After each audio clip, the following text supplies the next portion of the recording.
If that is the big question of the day. Of course, it's a day that the president announced that is going to be marked today and forever thereafter. So it's going to be, and it's not a holiday, by the way.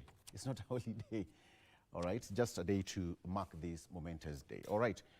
Bilokero, who is a former senator of Mandera, is also here in studio. I have got retired Dr. Nancy Baraza already in studio, and Deputy Governor of Machakos, Honorable Francis Mwangangi, also in studio. We are going to have an amazing time for us to talk about Katiba. They are brilliant brains behind the microphones here in studio. Welcome to the program once again. Let's do this. Let me start with you, Dr. First of all, can just take us back.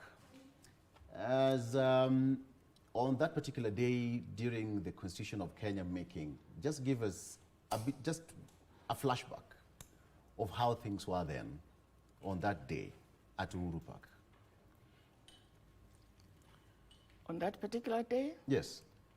I think there was jubilation. There was renewed hopes in the people. People looked hopeful. People were peaceful. People were looking forward to a different life from where we had come from. After all, the making of the Constitution came against a backdrop of not very good history for Kenyans. Yes. And therefore, that day was very, very important for them. Yeah. Of course, again, there was a lot of process that led to that day. I mean, going to bomas, draft after draft, there were deliberations, committees, and back and forth. Just how much of work was put to come up with this document that we are enjoying now, 15 years later? To get that document took Kenyans slightly over 20 years of real struggle. 20 years of struggle from the early 1990s, going through many hurdles, the removal of the then Section 2A of the old Constitution to return Kenya to a multi-party democracy, to claim for human rights, which were very limited then, very limited, and the few that there were guaranteed in the Constitution were abused. Rights for people were not recognized, and more so for minorities. The only standout protections of rights was protection of land. I think it was Section 77 of the old Constitution. But rights for the people, economic rights, socio-economic rights, cultural rights, rights to basic things like food that we now see in the new Constitution were not there. And therefore, it came against a very dark historical background. Yes. Yeah. Okay. Senator, I mean, when you also look back, from 1963 to 2010, it was a real struggle, and we are just operating on the old one. But then now, there must be some difference, I mean, day and night, you being part and parcel of the Constitution making of 2010. Perhaps you can also take us back and give us an overview of how it was during the process of making it. Thank you very much for having me here. Karibu sana. I agree with Speraza because I remember I used to attend the NCC meetings in 1994, 96, those days when we were trying, at the time, I think representing an organization called Muslim Consultative Council. We were part and parcel of that. And then spent a whole year in Bomas in 2003 when we were developing that Bomas draft. So, but I think there are many things that really got Kenyans to push for this change. I think among the things, apart from what has been mentioned, two critical things in my view that stand out. One was the Bill of Rights. I think that was a core thing in the whole agitation for the new constitution, and that's why it plays a very significant role in the entire constitution. The other was the lack of equity in the development of this country. And I think, you know, there was no proper equitable distribution of resources and development in this country. That was a major challenge, and this is why devolution was a key concept that many Kenyans wanted, and it's now, in the constitution. I think then the issue of the executive has always been a problem. Yeah. That, from the time of independence, the time of Kenyatta, the time of Moi, Kenyans complained of imperial presidency, a presidency that had all the powers. There were no checks and balances. So this constitution really developed a very, robust and dynamic executive where there's checks and balances. The powers of the presidents were trimmed down, and the institutions were created to check on those balances. The question is whether the institutions are now working as effectively as they ought to be. But I think that those three things, in my view, were really been addressed, and those were the major concerns, I think, for many Kenyans for a long time. Yeah. I mean, DG, when you talk about, he's talked about devolution. Wanjiku is enjoying devolution as we speak. Power and resources were now moved closer to Wanjiku. And when you look at the framers of the Constitution, it was quite a deliberate move to have it there. You would imagine way back in the day, everything was centralized. You have to go to Nairobi, wait for a number of days or months sometimes for you to get services. But right now, a few steps, services are there. How important was it? But you can also take us back to just to reflect Katiba before 2010. Thank you for first having me here. Secondly, I think first and foremost, history is very important. And in the words of Sitole Soyinka, yes, said the greatest threat to freedom is the absence of criticism. I think before the 2010 Constitution, we had limited freedom in favor of Kenyans. Post 2010 Constitution, we are seeing increased freedom, although we are not yet there. I think some of us in the ruling class, some of us in positions of leadership, we are still in the old Baba and Mama era. We have not moved on to the new Kenya. When it comes to devolution,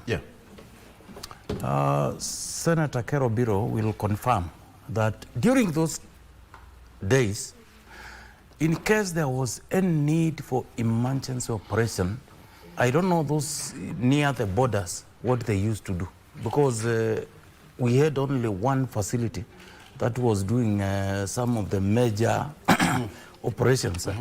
That was KNH.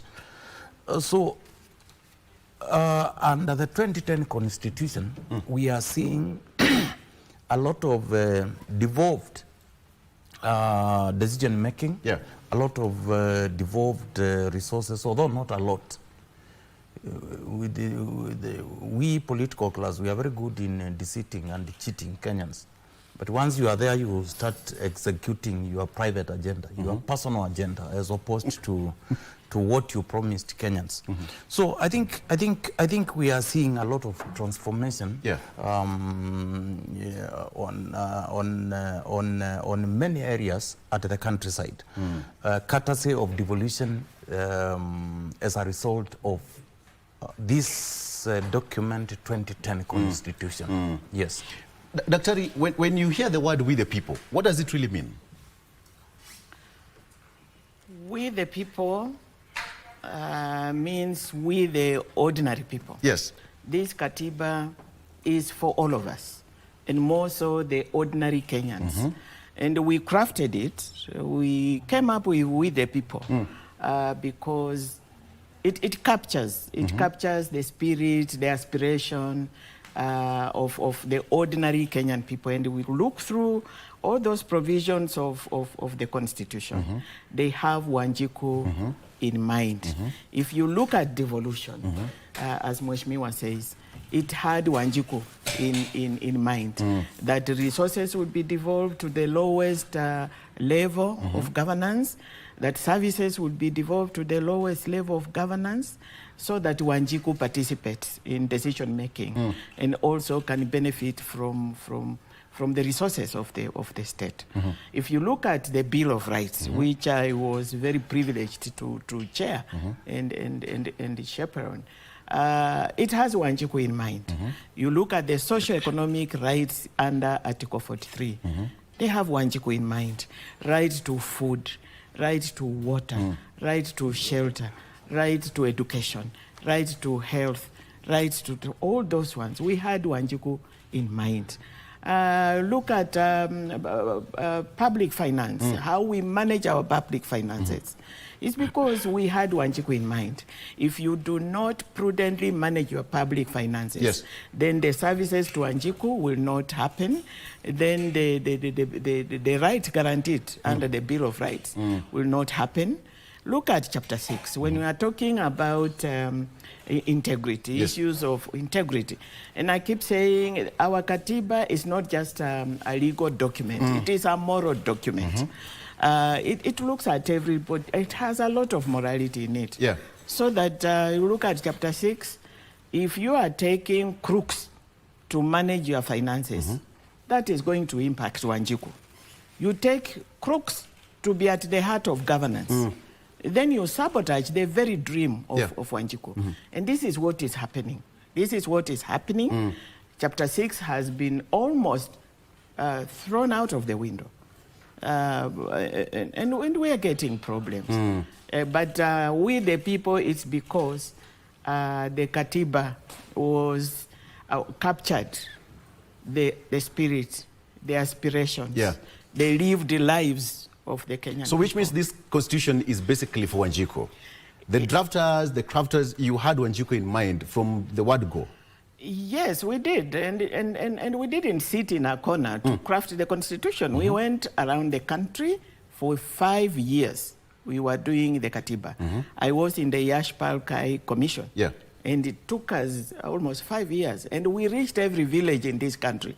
And the views that you see in the constitution are Wanjiku's views. Not very many bourgeoisie class stand up to give us views. Wanjiku made sure they gave their views. And so it captures the spirit of the Kenyan ordinary people who suffered under a bad constitution. Senator, the word "we the people," does it really still have some weight? As it was meant to be? Because is Wanjiku given that power to exercise whatever is in that book from the first chapter to the last one? You see, let me read two lines of that, "we the people." Exactly. One of them is, it says, "We the people of Kenya, proud of our ethnic, cultural and religious diversity, and determined to live in peace and unity." And the second one that I want to again emphasize is that exercising our sovereign and inalienable right to determine the form of governance we want. So the main thing really about the "we the people" is we are the ones who decided what type of governance we want. And so the rest of the document is about that structure of governance which we the people decided we should have. And I think it is benefiting Kenya. If you look at it in two, let me just take two examples. One is public participation. These days everywhere, whether it's in the county or in Nairobi, you can walk to the court and say, look, and that law. And that is Uhuru Park. Even as you talk about that, Senator, that is Uhuru Park. Yes. You see the excitement? Exactly. That was the day of the promulgation of the new constitution. And that is the late President Mwai Kibaki. And because this is the only constitution we actually took part in terms of formulating and writing, because the other one was done, around the time of independence. But this one, every Kenyan was involved, like Nancy said, So the excitement, apart from the Uhuru Park, it was everywhere on the TV, and the whole country was. So it was a public holiday, as a matter of fact, and the whole country was. So public participation, an example I'll give you, where today there's nothing that can be done in terms of legislation, in terms of policy, in terms of programs, without Wanjiku giving her input. And this right is being protected by the courts so much. The second is the freedom to challenge the executive. You find Kenyans going to court on everything. Policies of the governments, decisions of the governments being challenged, being stopped by the courts because they do not, because they've been challenged or because they do not, conform to the law or to the constitution. So I think, yes, to a large extent, we the people, the Wanjiku, they are taking, they are getting the benefits of the constitution. Of the constitution. And of course, we know with the people, when you look at devolution, you are the people who are actually, every moment you are with the same Wanjiku. There's no decision you can make at the county levels without involving Wanjiku. Otherwise, you'll end up in court the way Senator here says. But how important is that word to you? When you listen to that word, we the people, as a custodian of this constitution, probably 001, as a county boss? We the people, I think it is us Kenyans. But we the people also means many things to many people.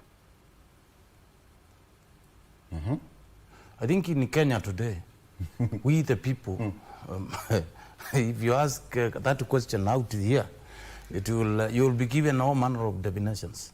But in essence, we the people, we Kenyans. Yes. I'm not sure of ideally what the senator is saying is what actually is supposed to be happening. There is nothing for us without us. Meaning, anything you do as long as it is touching on the public, you need to engage them. You need to have them, you have to go ahead and get their input. You need to listen to what they are saying.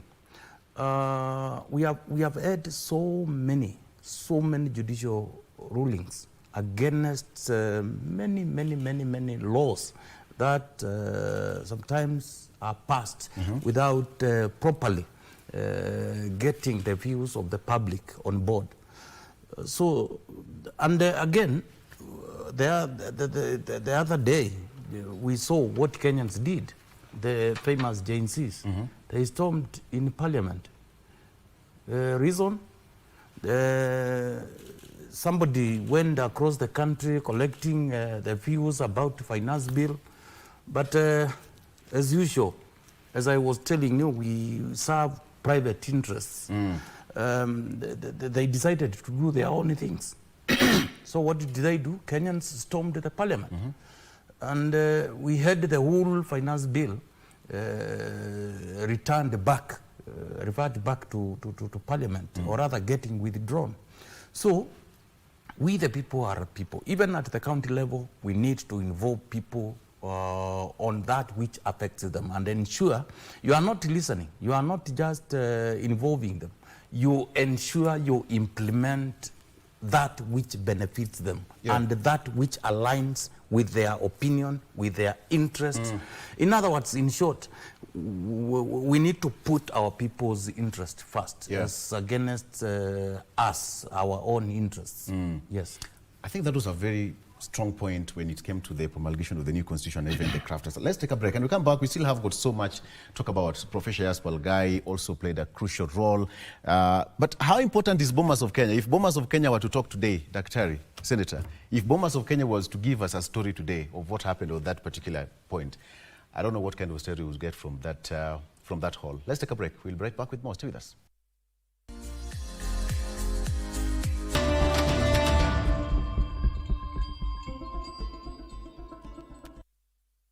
And welcome back. Right, Katiba at 15. You're just joining us. This is Katiba at 15. Today is Katiba Day. I'm joined by Francis Mwangangi, Honorable, who is the Deputy Governor of Machakos County, Lady Justice, retired Dr. Nancy Baraza, also here, as well as Senator Bilo Okero, former Senator of Mandera County. Now, let's take a look at who was one of the gentlemen who was quite pivotal in the making of this constitution that we are enjoying today. I'm talking about Professor Yaspal Gai. Let's take a look. A very great pleasure to welcome you all to the formal inauguration of the National Constitutional Conference here at the Bomas of Kenya. The review process has a long history. A phase of that process began in this very chamber on the 11th of May, 1998. The more formal process that we are now engaged upon started in November 2000 and has now reached its final and critical stage. The purpose of the review is to enable Kenyans to adopt a constitution which responds to the needs and their aspirations. In particular, the Constitution of Kenya Review Act requires the new constitution to uphold and promote national unity, democracy, good governance, the rule of law, human rights, and social justice. Senator, that is Professor. His last statement, the Constitution was supposed to have rule of law, unity, etc., etc. Looking back at that clip, I'm so sure your life just flashed back to that particular point. You can just take it back to that clip and perhaps just explain to us what was running through the mind of Professor given that heavy task to steer that commission way back then. Yeah, I was in that hall, yes, as a member of parliament for at the time. And I think it was a culmination of the several years of public participation work that CKRC had done, which ultimately ended in that national convention in Bomas, which brought together, I think, every class of Kenyans. The political class was there, the private sector was there, the ordinary Kenyans, civil society, everyone was represented. It was, you know, a mosaic of all the country, really. And so for him, it was now an opportunity to finally come together, get all those views that they have collected. His commission has collected over the last, it was more than 5 years, I think, and collect it into a document and get it, you know, the Constitution. And that for him was a very momentous occasion, because now it was the beginning of the write-up of that Constitution, now based on all the data that has been collected from Kenyans, you know, going back so many years. So it was a very momentous occasion, and I think for him, if there's anyone who has really patiently worked from the days when, you remember, the Fungamano and you know, it took time to get this thing together. So if there's anyone who has really played a significant role in the birth of this Constitution, it was Yashpagai. Yeah. But have we tightened the principle of good governance in this country as it was envisioned in the Constitution? You know, the good governance is a challenge in every country in this world, whether it's in the developed countries or ours. But you can't, governments always make sometimes silly mistakes, and sometimes they do it deliberately.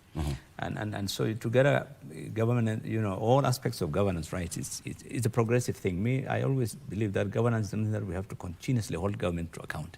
It's about accountability. Good governance requires checks and balances. Those checks and balances must be done throughout. That accountability must be there throughout. So every institution must work together. So unless we do that continuously, there's no way we'll say, no, we have now achieved good governance, and, you know, our president is going to tick all the boxes. Yeah. He's going to, you know, the CSs will do this. You know, it won't happen. They need to be under checks. They need to be under control. They need to be taken. You know, there has to be accountability. There has to be.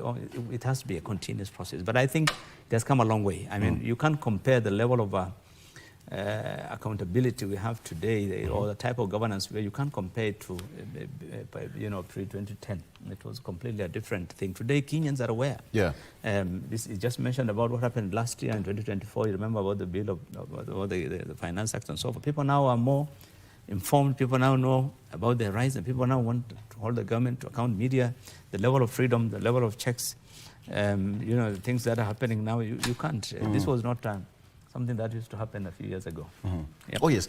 DG, good governance. I mean, this one also lies squarely, because when you look at the whole process, from the first chapter to the last one, Wanjiku is here. And the only thing that Wanjiku wants is services given to her. But the question is, good governance is also calling for accountability. The good professor is talking about three very key issues.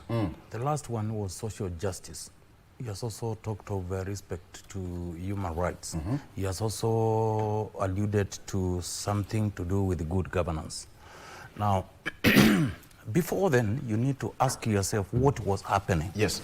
You remember the first term of President Kibaki and the strong men around him.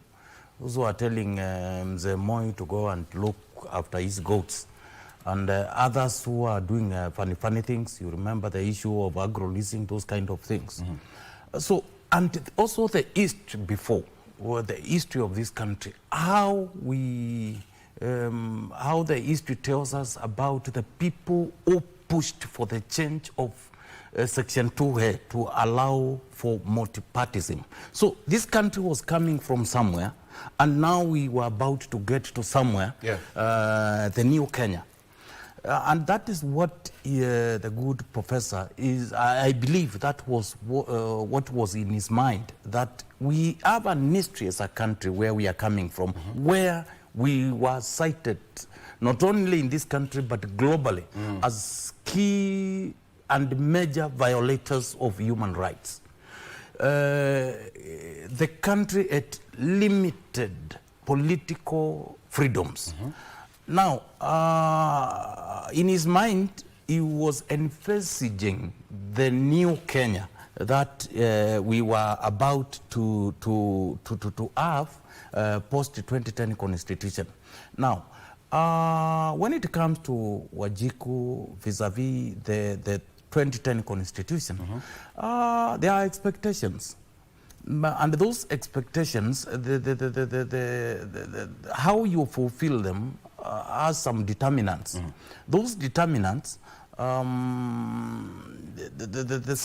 same constitution talks of two levels of government: the central government, the national government, and the counties. But I think there are challenges because by and large, we seem not to have appreciated the role of counties in this country, what is devolved and what is not devolved. Allow me to give an example. Go ahead. Today, you will see a story. If governors today start saying, we are now on the 3rd or 4th month without the release of funds from the national government, you will see some planned stories on how corruption is happening in the counties, just to shut them down. I don't know whether there is anybody in national government who has ever gone past a month without a salary. Major key services have been devolved to counties: health, agriculture, section of roads, water, trade, amongst others. Now, I'm wondering if Wanjiku goes to the nearest dispensary and you find, first and foremost, the healthcare workers there have gone for more than 3 months, 4 months without salary. The facilities itself has no drugs. Are we doing justice to Wanjiku really?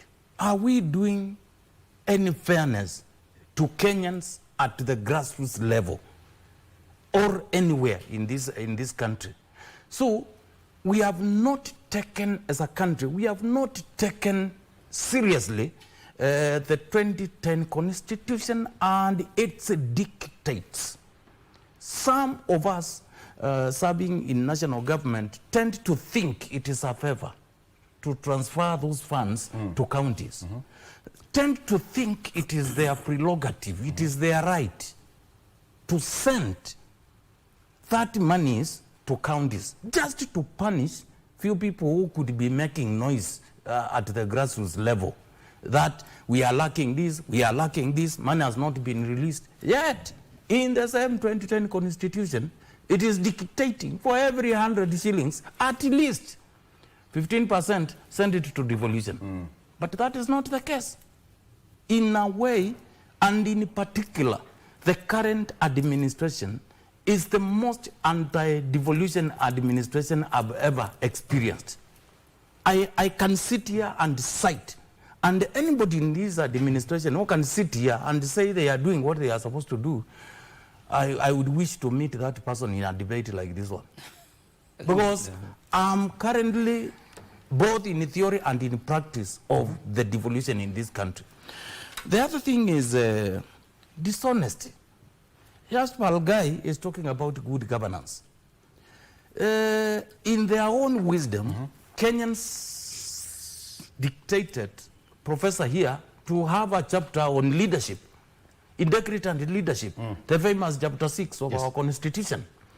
Now, I wonder, why would I go out there, campaign across this country, make promises, and once you are in the office, you do the very opposite of what you committed and promised while you are campaigning?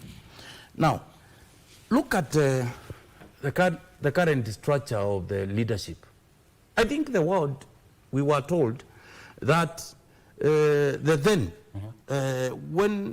at the height of the campaigns, before the current crop of governors, the crop of MCS, crops of leadership were elected, we were told in Kenya, we were having a mongrel kind of something. You don't know who is in government or who is in the opposition. And a commitment was made. That will never happen. Instead, we will have a strong opposition to check the government. What has happened once they are in the government?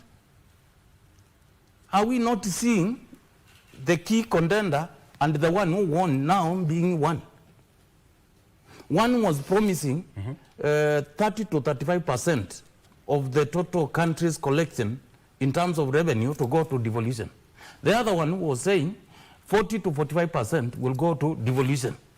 Now, here we are, third year. Not only that commitment was met, but the worst thing is even the key functions and their resources are still at the national government. Okay.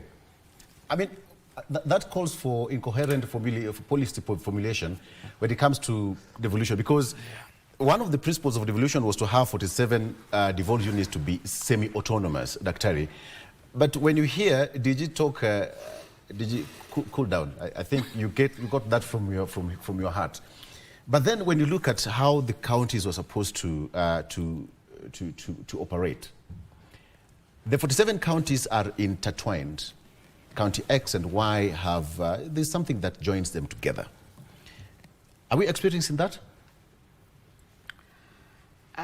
I think, first and foremost, if I may comment on Yashpal Guy. Yes. We had just, we produced a draft constitution as CKRC. And that is the one which had been, which incorporated all the views of all Kenyans. Yeah. We did the CKRC draft. And that is the one we took to the National Constitutional Conference, which he was launching there. So it contained all those virtues of good governance, of rule of law, of respect for human rights. And we were going to debate it and hopefully pass it. So he was coming from a very optimistic position that what we have labored for so long is going to be realized at that constitutional conference. If I may go to your question, we are a unitary state. We remain a unitary state. Devolution was to give us the devolved unit for the purposes of distribution of national resources, for purposes of devolving services to the people at their lowest level at the lowest level of governance. Yeah, but the Constitution is clear about which services are to be devolved and which ones are to remain at the national government.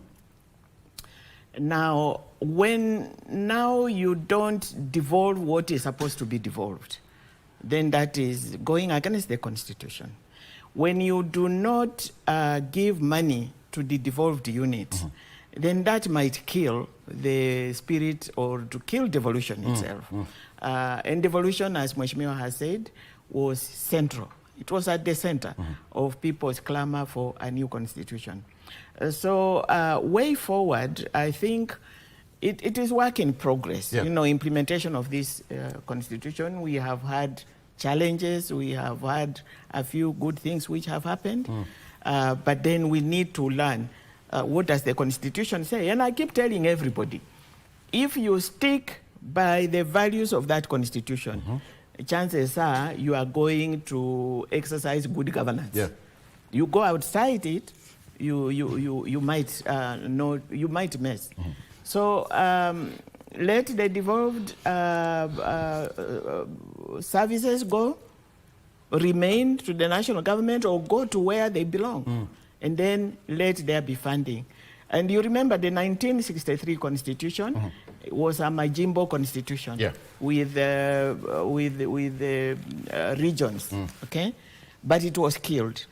That Majimbo system was killed, and one way of killing them, the Majimbo system, was starving it of financing. So if we follow that path, then devolution might not work. And so as we continue to implement the constitution, I think sufficient resources should be given to the devolved unit. But also with a rider, we know of cases of corruption. Corruption in those county governments. Some are good, some are bad. Let them know how to utilize the resources. Let it not be a site for corruption. We do not have a lot of money. We are a poor country. So the little that comes from the national government to the devolved unit... We are a rich country. We have enough resources. We do not. We struggle. We struggle, and that is why we are struggling with meeting the demands of very, very basic services like education. It's because we think we have the money. We think we have the resources. And whatever we have, we misapply or misuse and steal. Okay? So devolution can only work if it is financed, and also if those devolved units are accountable. It has transformed Kenya. Every county you go to, there is transformation. Level of development, which we never saw. And if we utilize our resources well, I think Kenya will be on a good path. Okay. Yeah. Just before we come back, Senator, we talked about we the people, and because this constitution belongs to Wanjiku. My colleague Mike Migwe is in the streets of Nairobi. Let's just hear what Wanjiku has to say on this particular day, that it's Katiba Day.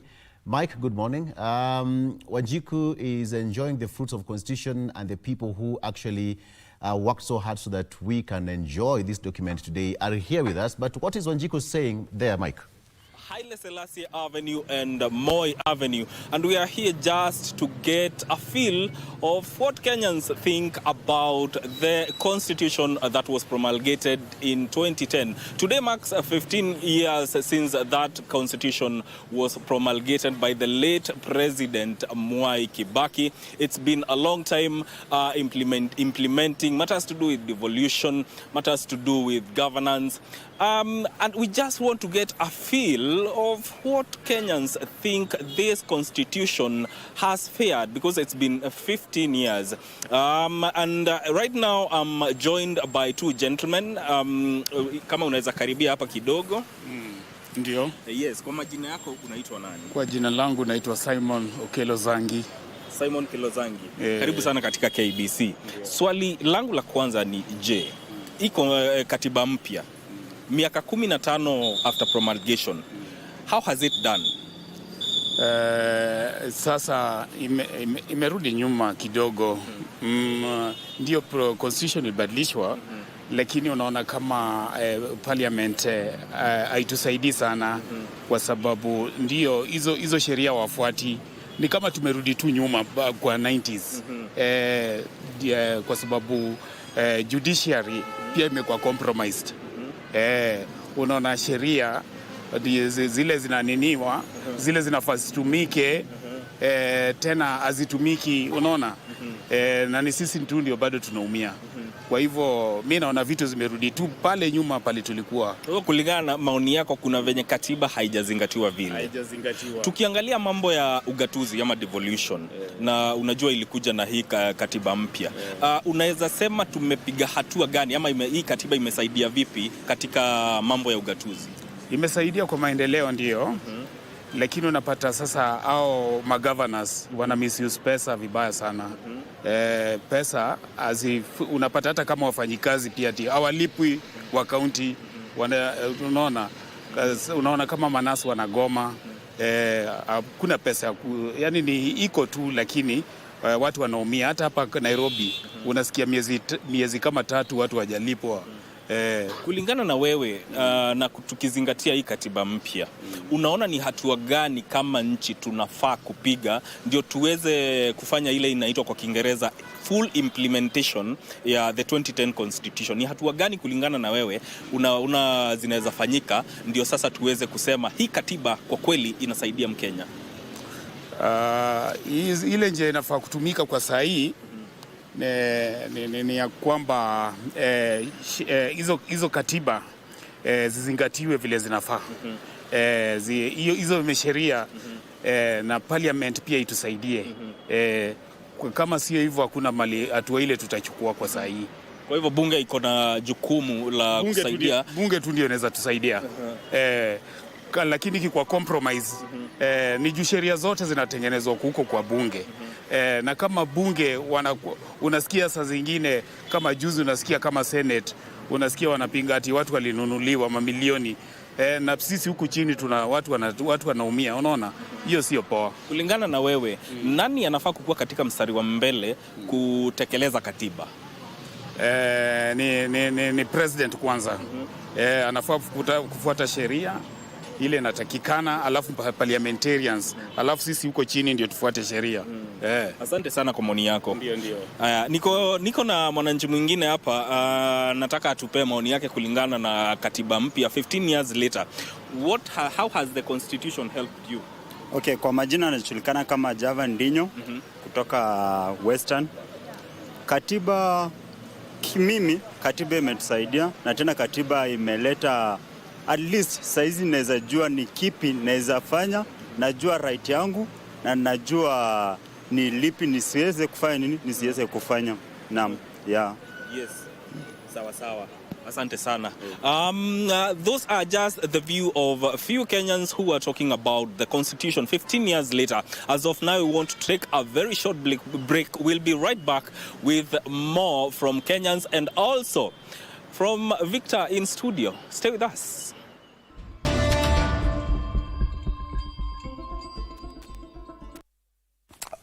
Thank you very much for staying with us. Welcome back. It's time for us to still continue with this discussion, Katiba at 15. We're just taking stock at what some of the hits and misses where we are making progress, and of course where we need to fix our, to join the dots and to make it better. Now, let's talk about the principles of good governance. And Senator, you really wanted to comment on something because yes, as a senator, you must be so much privy to what really happened in the counties. I want to start from where the gentleman has talked about the implementation. That is the main challenge that I think many Kenyans have pointed out, and leaders have pointed out, that the failure to implement the constitution, both in letter and spirit, I think is one of the challenges that we've had in many areas. And I think this is the point that the Deputy Governor was talking about when he talked about the issue of leadership and integrity, on honesty and so forth, and also on getting funds to the county governments, yes, as required by law. Let me say this. You see, I spent a lot of time in Bomas I was the chairman of the technical working committee on the leadership and integrity chapter and the one on public finance. And we spent a lot of time on those two chapters. And on public finance, our main focus was to ensure that resources are not dictated by Treasury, because that is where the trouble has always been. That we have CRA, the Commission on Revenue Allocation, and the Senate, determining how resources should be allocated between these two levels of government. This was really a key thing that we spent a lot of time on. And today, what I think Treasury is doing to circumvent this is, after they're using Parliament, National Assembly, to a large extent, to try and get their way. But even when it has been agreed upon, the law is very clear that the money must be released without any delay. And this is the question that the Deputy Governor said. And so sometimes Treasury feels that, they are the ones who should decide when the money should be released. And in part, I actually blame the county governors also, because in the first two terms, those governors were a bit more active, the Council of Governors, if you will.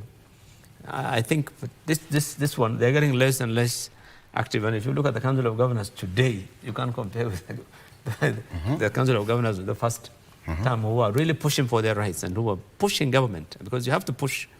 But if you are if you working with the government, today you are with the executive, and tomorrow when you leave there, you're calling a small press conference somewhere saying our money has not been released. But I think it's not about a favor, it's exactly what he said. So implementation has been the main challenge. When you look at the leadership and integrity, the provisions are very clear. Who should be appointed into a state office? What should those institutions be doing in terms of dealing with, the kind of people who should be appointed, and the honesty, the leadership, integrity. But implementation is where the challenge has always been. And I think what Kenyans need to do is not about asking for amendments to the Constitution, but it's try and get the Constitution implemented. Look at the cost of the government, which some people in government always blame the Constitution and say the reason why we're struggling, there's no money, is because of the Constitution. It's not true. The Constitution has said, for example, provincial administration within a 5-year period should be aligned and it should if you read the letter and the spirit of that thing, it should actually be the county government should be the ones that should be doing most of that work. But today, we have administrators both levels. The counties have its own level of provincial administration, and national government has its own level. So there are a lot of duplications that have not been resolved, because sometimes some of the functions have not even gone, like the water, for example, those water bodies and so forth, regional authorities. So government wants to feel, national government, that they have a say in every county. The president wants to go to a county in Mandera and say, I want to do for you this borehole. I'm doing for you that dam. I want to do for you this hospital. So I think that the tendency to hang on to some of the functions is because of that political patronage that we still... And Kenyans have not sometimes... When you look at it, Kenyans themselves don't seem to have internalized the provisions of the Constitution, because you go to... President visits a county and people line up, leaders line up, wananchi line up and say, Your Excellency, we want some goodies. We want you to do for us a wish list. 1, 2, 3. Yet the provision of the current Constitution is that all those things are determined by Parliament. All the resource allocation budget now is the work of Parliament, it's not even Treasury. So, but when we don't utilize the Constitution or internalize the Constitution properly, then we still think that the president. So that's the challenge we have, in my view. Okay, I'll come back to that. And Dr. the gentleman talked about judiciary being compromised. And again, Senator, you said that there's a problem with Parliament, and how Parliament has not made it so easy for the full implementation. I'll also talk about the issue of unimplemented, and some of that have been partially implemented. For example, devolution, which is not, you would say that is not fully devolved. We'll talk about two-thirds gender rule, Dr. Which is quite important. But before that, can we go to Mombasa and check what our friends at the coastal city of Mombasa are saying in as far as this is concerned?